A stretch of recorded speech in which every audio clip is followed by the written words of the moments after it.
Just one second.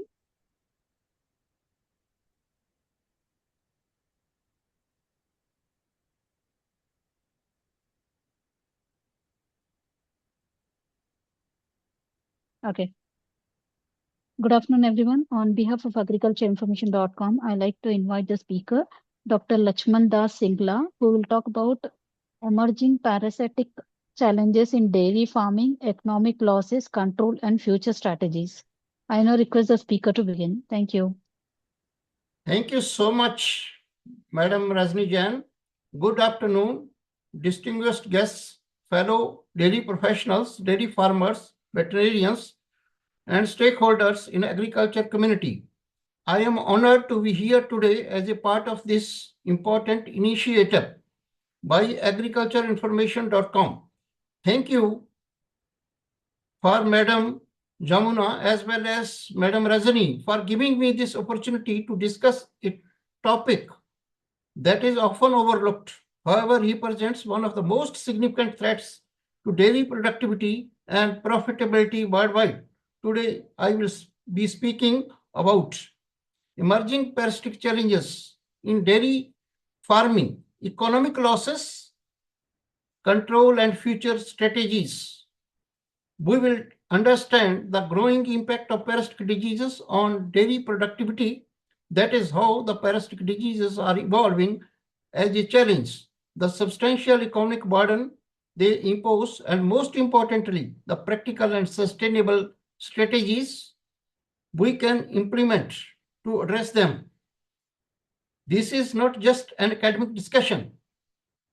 The information I will share today has direct implications on your farmers, farms, on your animals, and your bottom line.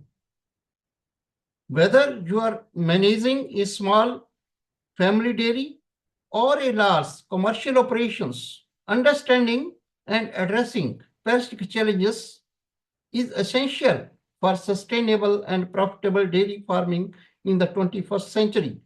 First of all,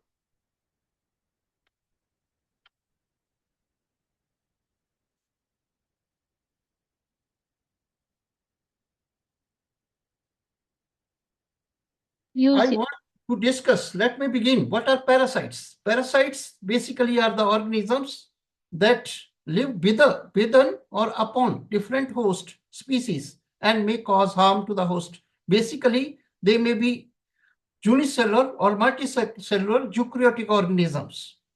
As you are seeing in this picture, they are flukes, they may be tapeworms, they may be roundworms, they may be blood parasites, or they may be external parasites. If we think about these parasites,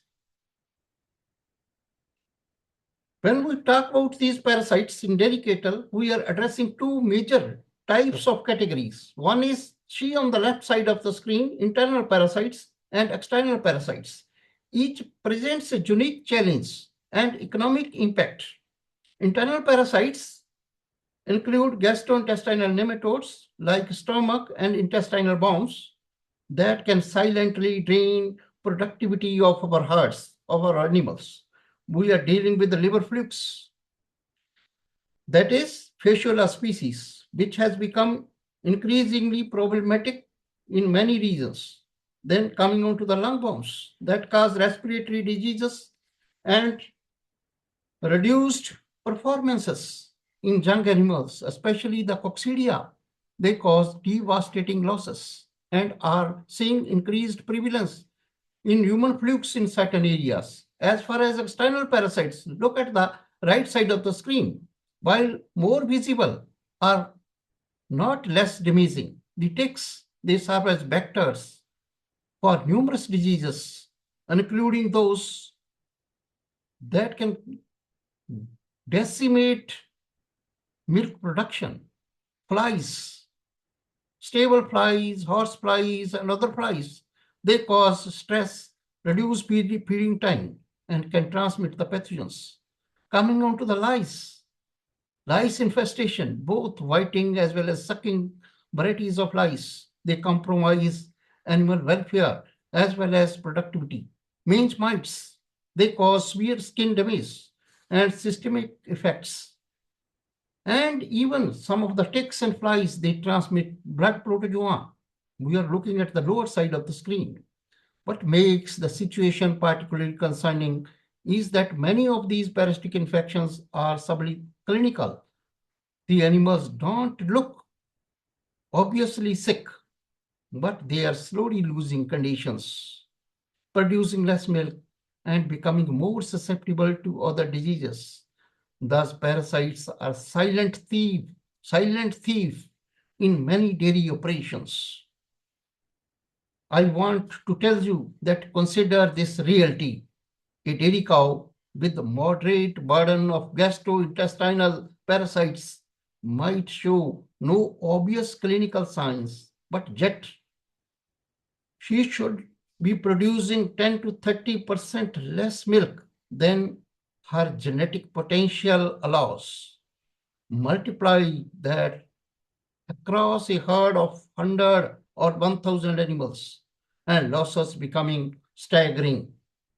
Now, let me talk about what this means for your farm economics, because this is where parasitic diseases truly reveal their devastating effect. The losses come from three main things. One, direct losses. Second, indirect losses. And third, long-term productivity impact. As far as direct losses are concerned, reduced milk yield is at the top of the list. Studies have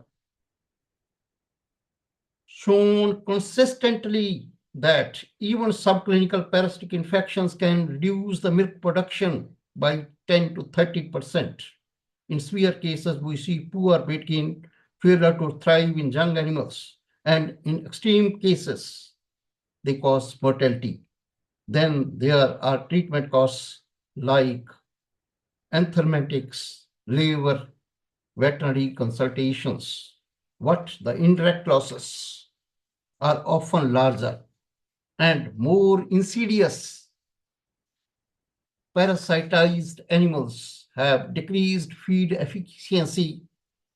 They are consuming the same amount of feed, but converting less of it into milk and body condition. Their reproductive performance suffers. Lower conception rate, lower calving interval, longer calving interval, and more service per conception. Their immune function is compromised, making them more susceptible to mastitis, metritis, and respiratory diseases.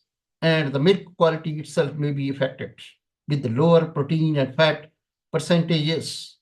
Let me give you some perspective of global economic burden as you are looking at the lower side of the screen.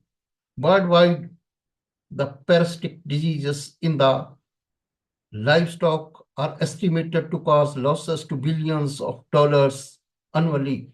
For individual farms, studies have shown that parasitic diseases can reduce the potential revenue by 15 to 25%. Remember, 15 to 25%. Think about that for a moment. If you are operating on a already thin margins, if 20% revenue loss due to parasites could be the difference between profitability and closure. The economic impact extends beyond individual farms at regional and national level, reduces dairy productivity, affects food security, increases prices for consumers, and undermines the competitiveness of the entire dairy sector. As far as the emerging challenges is concerned, now I want to address these three emerging challenges that are fundamentally changing how we must approach the parasite management. These are the game changers that make our traditional approaches increasingly ineffective. Among the major changes, First is climate change. Climate change is not a distant future threat to parasite management. It is happening right now. Warmer temperature are extending transmission seasons. Parasites that once had limited window for development in transmission are now active for longer period of time. In some regions, we are seeing year-round transmission where it was once seasonal. Look at it.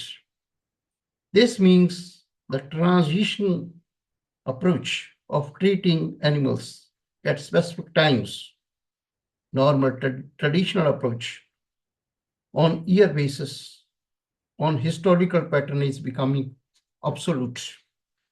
We are seeing graphical expansion. Second, of the parasites. Parasites that were once restricted to certain climatic zones are moving now to the newer territories. Farms that never had worry about certain parasites are now dealing with them for the first time. Altered rainfall pattern affecting intermediate hosts. Take liver flukes or human flukes, for example. They require aquatic snails for complete their life cycle. Change in the rainfall pattern, both increased flooding in some areas and drought in the other areas. What happens due to this are creating new habitats for these snails and extending the fluke risk to the previously uninfected areas. Survival rates of the parasite larvae in the environment are increasing. Warmer and better conditions allow larvae to survive longer on the pastures, increasing the infection burden on the grazing animals. In some regions, parasites are completing multiple generations per year instead of a single generation pattern we once relied upon for management timings. What does this mean practically? If we think practically what it means that the treatment calendar of your father used or that you have used successfully for years together may no longer be adequate. It means you need dynamic, adaptive management strategies to respond to the current environment conditions rather than historical pattern. Then, second point that is important is intensification, second challenge, and management. The second major challenge comes from how we are farming itself. The trend towards intensification. Intensification means more animals per unit. High producing or high production per cow is creating a perfect storm of parasitic diseases. Higher stocking densities means more animals grazing the same pasture area, leading to increased pasture contamination with parasitic eggs and larvae. In confined feeding practices or operations, we see similar issues with external parasites and certain internal parasites too that can thrive in these environments. Modern producing dairy cattle are metabolically stressed. They are genetic marvels, capable of producing enormous quantities of milk. But this high production comes at a cost. They are more vulnerable to diseases, including parasitic infections. Their immune status is under constant stress from metabolic demands of lactation. If we look at the right side related of the slide, related to management factors, they compound these issues. Poor pasture rotation allows parasites to build up to dangerous levels. Inadequate nutrition, particularly minerals and proteins, reduce the animal ability to mount effective immune response to parasites. Mixing different age groups, younger susceptible animals with older potentially resistant animals can lead to overwhelming infections. Fourth, in the younger staff, insufficient quarantine for new animals can introduce new parasitic species or drug resistance strains to the herds. The key point is that the modern high-producing dairy cattle are more metabolically stressed and vulnerable to parasitic infections. The third important challenge is anthelmintic resistance. This brings me to perhaps the most critical challenge we face, anthelmintic resistance. This is not future possibility. It is the current crisis that rapidly worsening. We are seeing widespread resistance to all three major classes of anthelmintics, that is benzimidazoles, ribamizole, and macrocyclic lactones. Reports are coming in from around the globe. What reports these are? Treatments simply are not working anymore. Parasites that should be eliminated by standard doses of drugs are surviving and reproducing. What did we get here? How did we get here? How we are able to get the resistance? These causes are clear and frankly largely self-implicated. We are over-reliant on chemical treatments, using them as our first, last, and only defense. Over-reliance on chemicals. We have underdosed our animals, either through poor weight estimation or deliberate attempt to save the money, creating selection pressure for resistance. We are treating entire herd repeatedly, even animals that did not need any treatment, killing the susceptible parasites and leaving resistant ones to reproduce. We have failed to maintain refugia.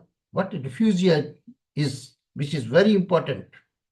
Refugia means that is the population of susceptible parasites that are not exposed to drugs and can dilute the resistance genes. The detection of resistance requires systematic testing, detection methods. Fecal count reduction test can let us know if our anthelmintics are still working. Controlled efficacy trials provide gold standard data. Molecular diagnostics can now identify specific resistance genes in parasitic populations. What? Here is the stark reality. What that is. Once resistance is established in a parasitic population, it is essentially permanent. We cannot significantly reverse it. We can only prevent it from getting worsened and work around it. This means that for an increasing number of farms, some of our most relied chemical tools are becoming effective. This is why I am here today advocating so strongly for integrated, sustainable approaches to parasite management. We simply cannot continue down the path we have been. Given these challenges,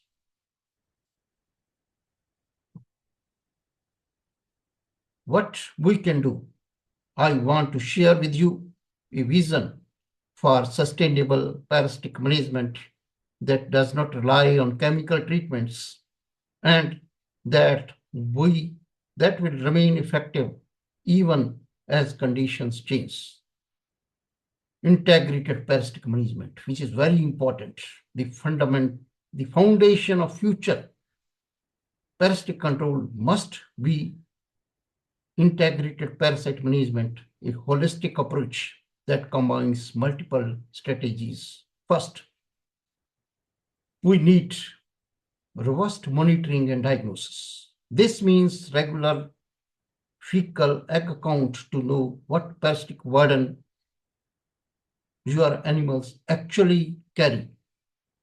It means targeted selective treatment.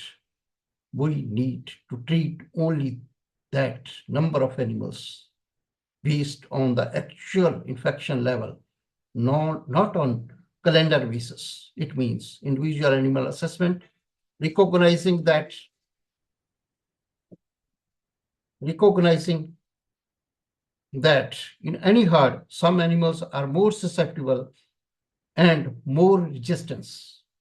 Then environment management is crucial.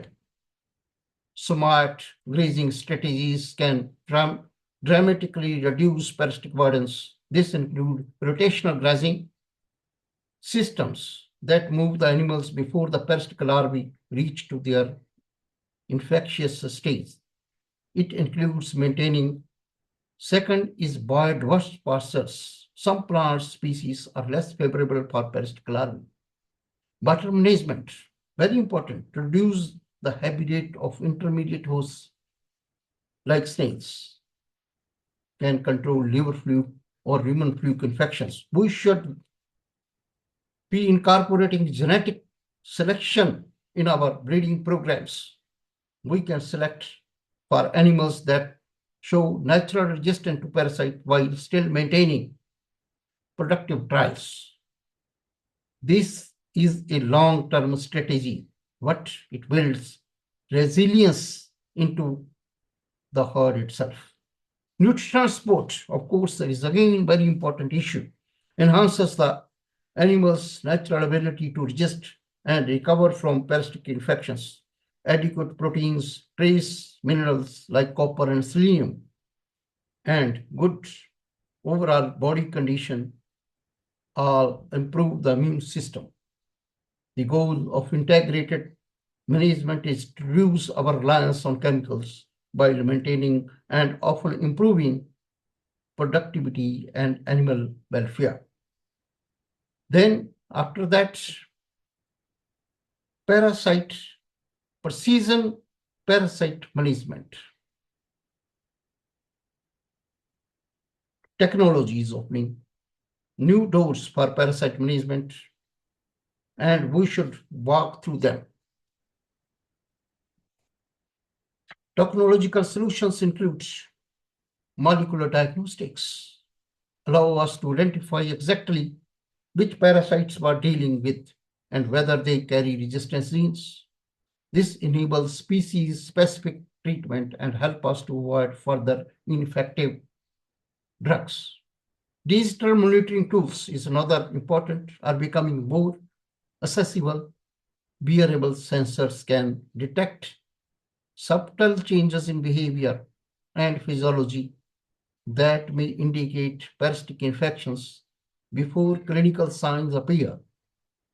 Automated fecal analysis systems are being developed and that can provide rapid on-farm accounts, predictive modeling, again important, using weather data and historical infection pattern can help us anticipate outbreaks. Targeted treatment, very important, enable why these technology means treating only those infected animals with the right drug at right time using proper dosing based on accurate weights. This approach preserves the drug efficacy by maintaining a refugia while still protecting animal health and productivity. Geographical information systems can create risk maps for your specific region and farm, helping you to understand where problems are most likely to occur and allowing you to focus management accordingly. Then novel and emerging control methods.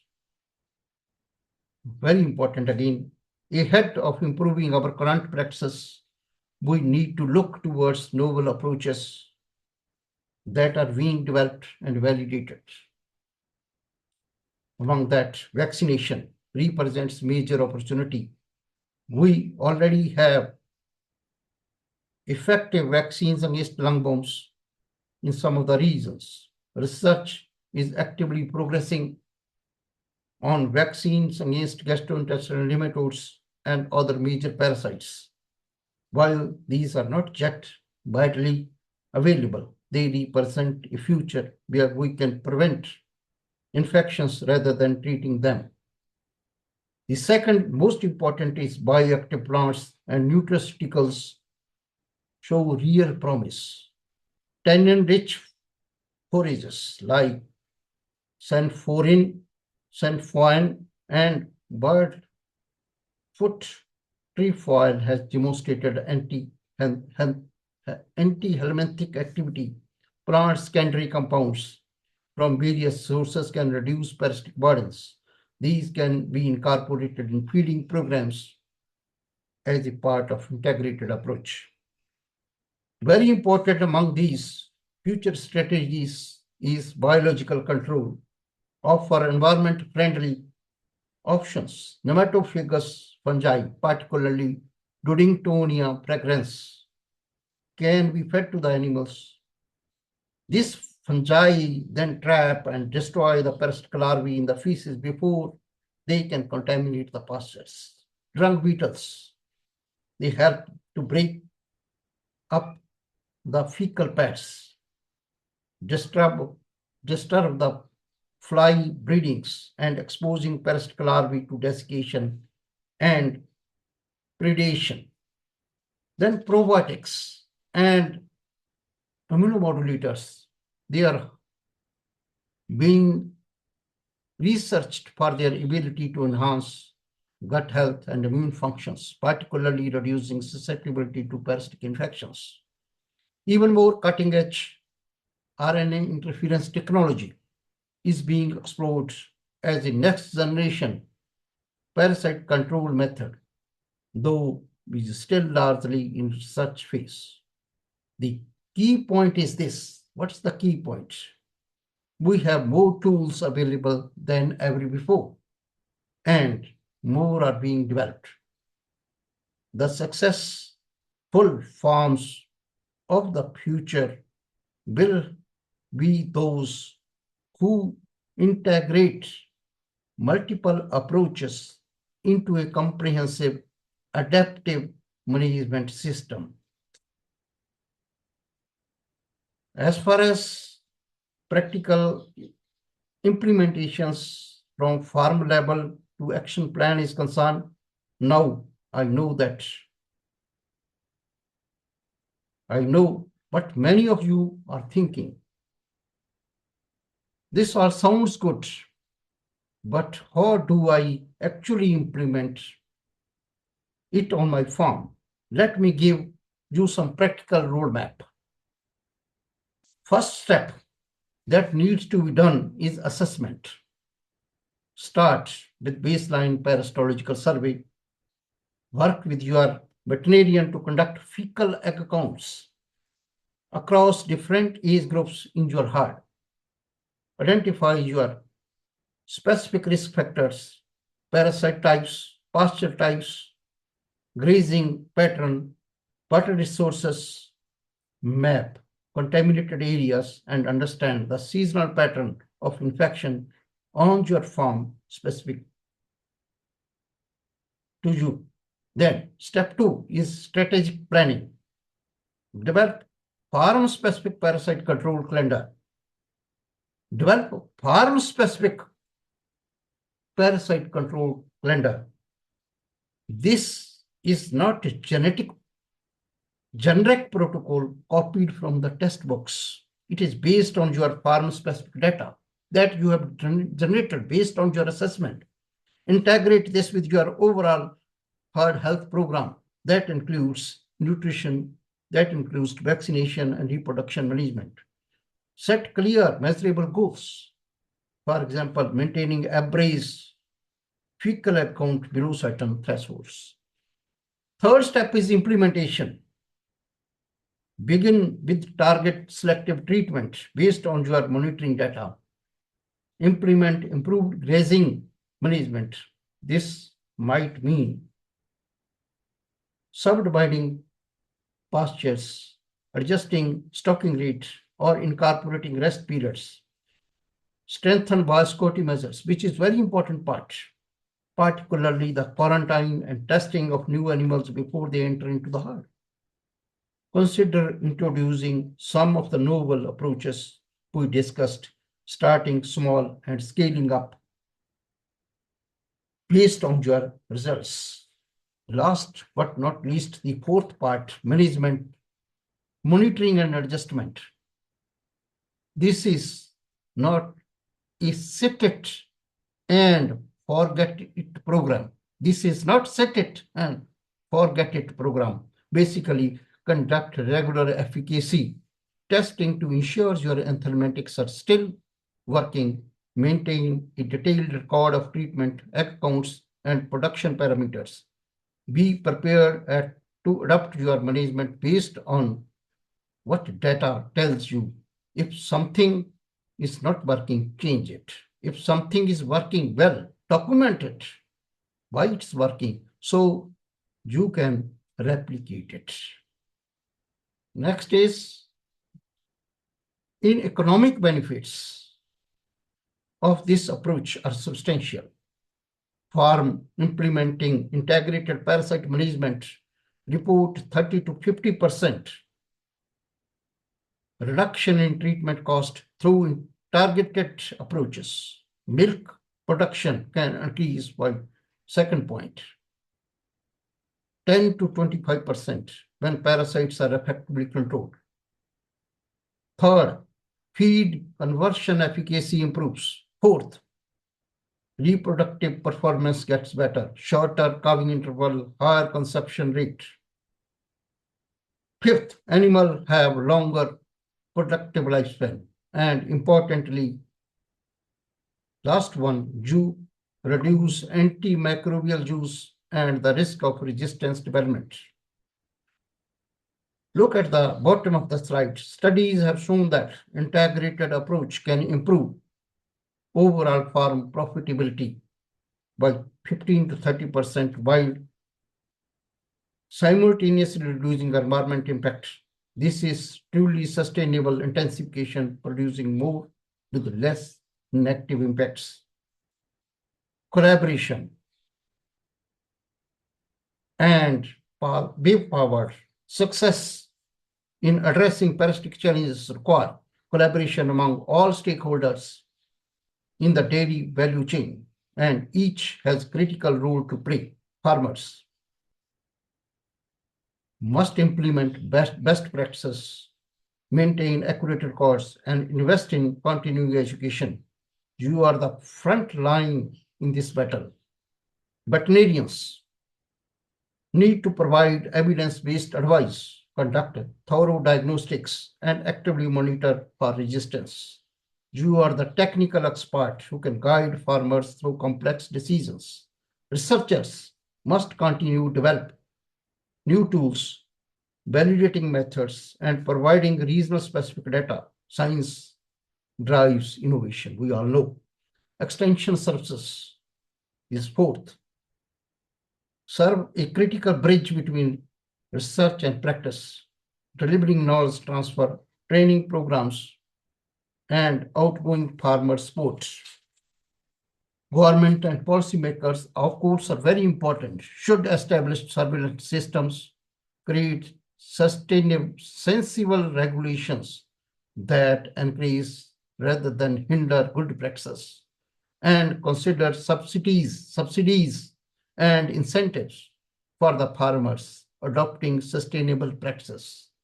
Industry partners can support research, develop new products and technologies, and promote best practices through their network.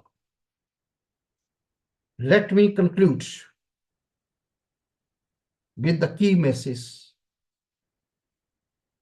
I hope you take away today First, parasitic diseases represent a major economic burden to dairy farming, one that's often underestimated and profoundly impacts profitability and sustainability. Second, climate change, intensification, and resistance are emerging challenges that require us to fundamentally rethink our approaches. Business as usual is no longer an option. Third, integrated parasite management offers sustainable solutions that can actually improve both productivity and profitability. We are reducing our dependence on chemicals. Fourth, technology and innovation are improving us with powerful new tools for precision management. We should hold these tools and integrate them into our new practices. And finally, success requires collaboration. We need farmers, veterinarians, researchers, extension specialists, policymakers, and industry all working together towards sustainable solutions. The future of dairy farming depends on our ability to address these parasitic challenges effectively. The good news is that we have the knowledge, we have the tools, and the strategies to do so. What we need now is the commitment to implementation. Thank you for your attention. I welcome the questions and look forward for the further discussion. If we look into all these things, our animals will be giving more milk, will be more productive, and our dairy farm or farms will be profitable. Thank you so much. Okay. Good. For detailed presentations, 5 to 6 questions. Hello. Can you hear me? Yes, ma'am. It's Okay. Okay. So I'll try to take some 5 to 6 questions because we're already running short of time. Okay, no issues, ma'am. So Any yes, questions, please? yes, I'm taking the first question. What are the major emerging parasites affecting dairy cattle?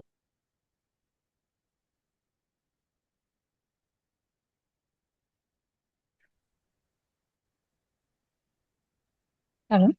Hello, yes, ma'am. Yeah. First question is the major emerging affect dairy cattle in India today. I'm not, your voice is not clear. Please repeat. Voice is not clear. Once. I'll It is post the question in the chat breaking box in first. between. Yes. I Please posted repeat. the question in the chat box. You can check it. Okay. What are the major emerging parasites affecting the dairy cattle in India today? Yes. Very important issue, very important question. As far as emerging parasitic infections are concerned, I discussed with you, there are external as well as internal parasites. All are emerging. If we think of the parasites, among the external parasites are the arthropods, which are most important. They are responsible for transmission of many of the blood protein parasites. We think about Thalaria, Babesia, Anaplasma. All these are tick-borne diseases. And at the same time, trypanosomosis, again a blood-borne disease. Just as we think malaria in humans is transmitted by mosquitoes, is number 1 in humans. Same if we think of the dairy animals, ticks are number 1 emerging pathogens, which are also responsible for transmission of important blood protein parasites. The second, if we think it over, helminths Helminths basically are of three types. One are trematodes, second are cestodes, third are nematodes. Among nematodes, gastrointestinal parasites. I discussed in my lecture, there are lungworms, which are very important. Gastrointestinal nematode, homunculus is very important, which is emerging. So, because of the long life cycle in the environment, changing climatic conditions, these parasites are emerging again and again and resulting into lot of harm in the productional losses and secondary losses, indirect and direct losses. And at the same time, fluke infections, especially in those areas where snails are there, snail-borne infections, either fluke infections which are there in the liver or in the rumen, amphistomes. These are again emerging infections because snails are surviving for a long time due to climate change. And these infections are emerging and re-emerging infections today, especially in dairy cattle, resulting into production losses. Is it clear? Okay. Yes, I can listen. Yeah. Okay. Next Any, question. yes, yes. Next question is this one. Yeah. How much economic loss do internal and external parasites cause per animal? Oh, that is a great question. That's important. If we think reduced, as most of the infections I discussed with you are subclinical infections. And as we are talking about the dairy cattle, we mainly concerned with milk reduction. 10 to 30% milk reduction is there in subclinical infections, though clinical signs may not be there. Reduction in the milk production is there. But at the same time, if we think about the revenue loss due to parasitic infections overall, it is 15 to 25%. And if we treat them properly at appropriate time, as I discussed with you, targeted treatment, not treating all animals. If we treat all animals, resistance is a big problem, and labor cost and medication cost will be more. That's why targeted treatment is very important. It will reduce 30 to 50% cost due to targeted approaches. And we think integrated management, in which I discussed many things, will lead to improvement in the revenue cost 15 to 30%. So per animal production losses due to these parasitic infections came out to be 10 to 30%. Okay. Next question is, what are the early signs of parasitic infestation farmers should watch for? Oh, very nice and important questions that I forget to discuss during my lectures. That was the important part. I really missed. As far as clinical signs are concerned, normally they vary. If there are gastrointestinal parasites, especially liver fluke infection or rumen infections, because there is hypoproteinemia, there may be submandibular edema and even subnormal temperature. And as far as the skin of animals is concerned, it becomes rough, it becomes dry. Animal stop feeding, or even young animals, there is a big issue. There is pet polydeclination, especially when there is toxocara infection. That is a nematode infection. If we think of blood protozoal parasite, then there will be fever, tick infection, tick transmitted or fly transmitted infections.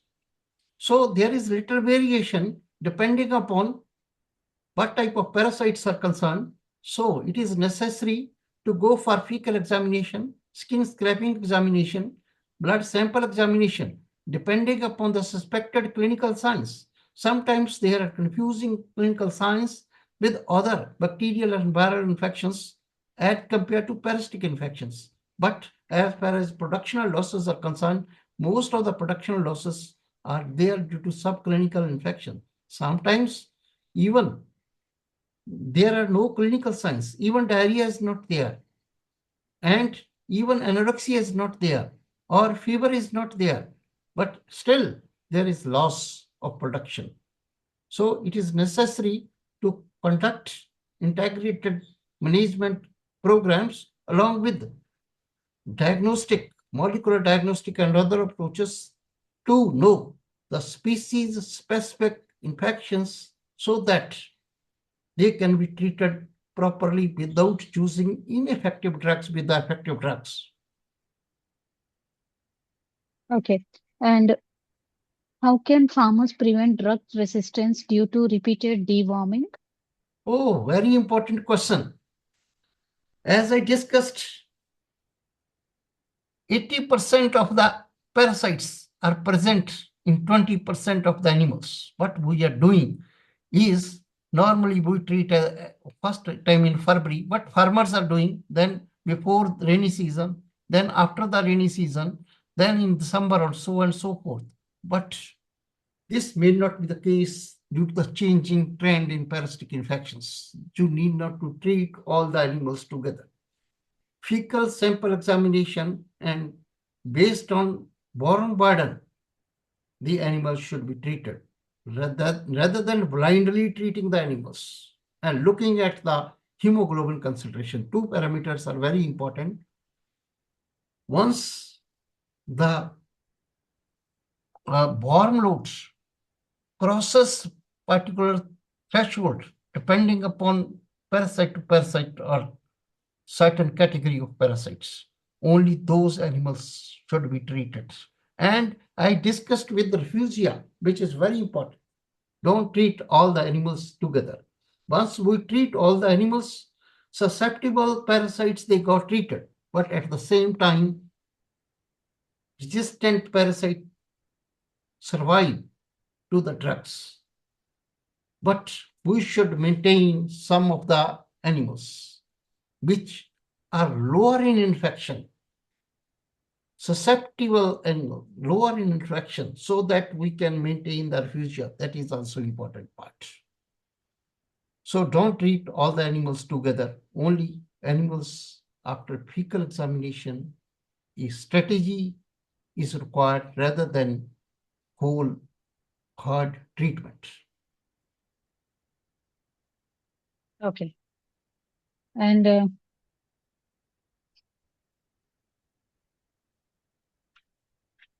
what is the ideal deworming schedule for small dry dairy units? Deworming stools. Yes. Normally, the deworming schedule for small or commercial dairy farms depends upon area to area, but the major normal deworming schedule that is being followed is, say, when the parasites or they become active in the environment. This is February going on now. Temperature will be increasing and the parasitic stages can survive more in the environment because that would be the proper temperature. So normally February and March, first deworming, second normally that is being used is before the rainy season starts, because at that time the drug used may be against trematode infections, fluke-borne infections, because during the rainy season, more of snails will be there. And second is after the rainy season, because some of the infections the animals will be picking up, and especially where more infections are there, then fourth one can be used in December and January to arrest the rested stages of the parasites. That's all. 3 to 4 per year, depending upon the conditions, area to area, type of infection. It is not uniform throughout India, but based on different agroclimatic zones, 3 to 4 times deworming can be done. However, strategic deworming is very important rather than traditional deworming, where fecal count and fecal examination and specific species-based parasitic infections should be just before giving any normal drug to avoid the drug resistance. That's all. Okay. And how effective are integrated parasite management practices at farm level? Oh, that's very important part. Integrated parasite management basically help to reduce the anthelmintic resistance, which is very emerging problem. Vaccination, wherever possible. Bioactive plants and nutraceuticals, I discussed. Biological control, emerging issue. These are the major things. And probiotics, because they boost the immune status of the animals. RNA interference technology, because we are getting all these things, new emerging methods and targeted treatments are very, very important. That reduces the resistance and profitability. When we are using these techniques, 30 to 50% labor cost is reduced, 30 to 50%, including drug delivery costs. That's why these things are important. Integrated practices are important to reduce the drug resistance, to increase the profitability. Okay.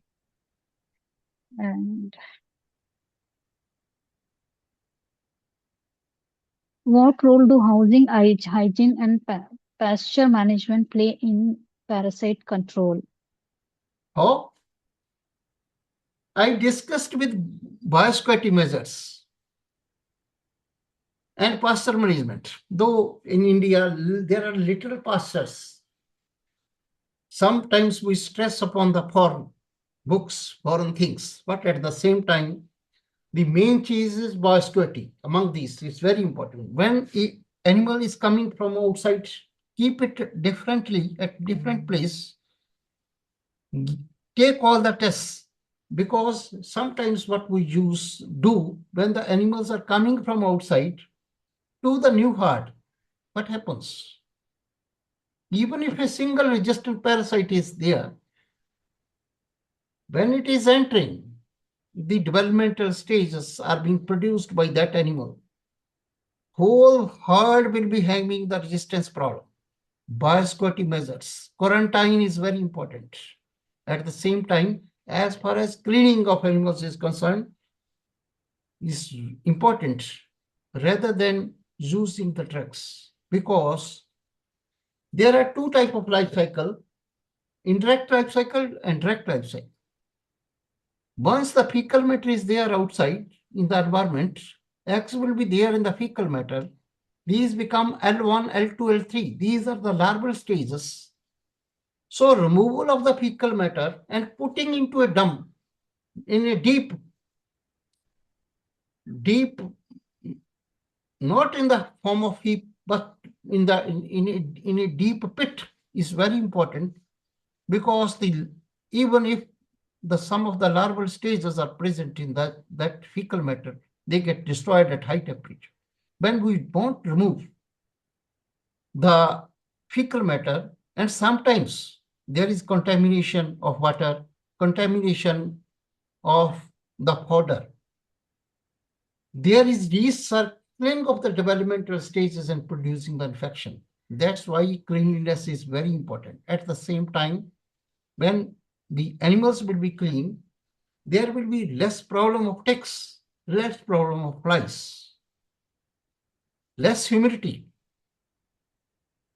Mainly, as far as parasites are concerned, they are managemental problem.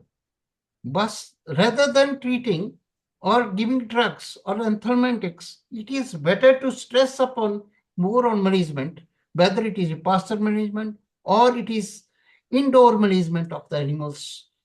Because once there is contamination of feed and fodder, the infections are recycling, parasites are recycling. So never allowed to contaminate the water of animals, never allowed to contaminate the feed of the animals. At the same time, management should be like that, that minimum tick infection should be there so that we can also control tick-borne or fly-borne infections, because arthropods are very important, which are responsible for transmission of many of other pathogens, not only blood protein parasites, but bacterial and viral infections as well. So that is very important part to control parasitic infections, to have more profitability and reduce the treatment and labor cost. Okay. So I'll just take two more questions. How Oh, does yes. climate change influence parasite load and disease outbreaks?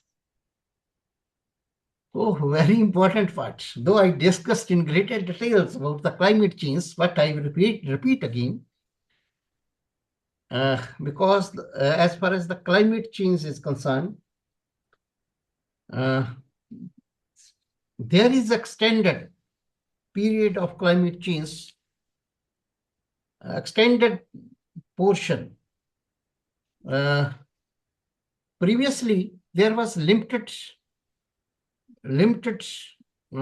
time when there was developmental stages in the environment, because the temperature as well as humidity is staying for longer time period.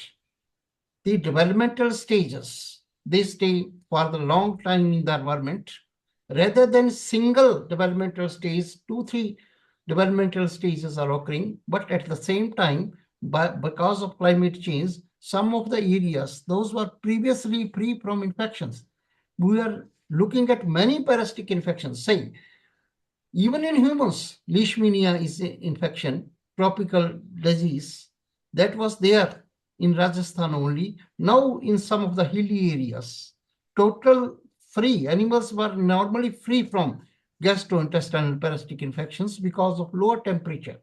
Now little bit increase in temperature in hilly areas also, some of the developmental stages are there, and more of the infections are occurring because of climate change.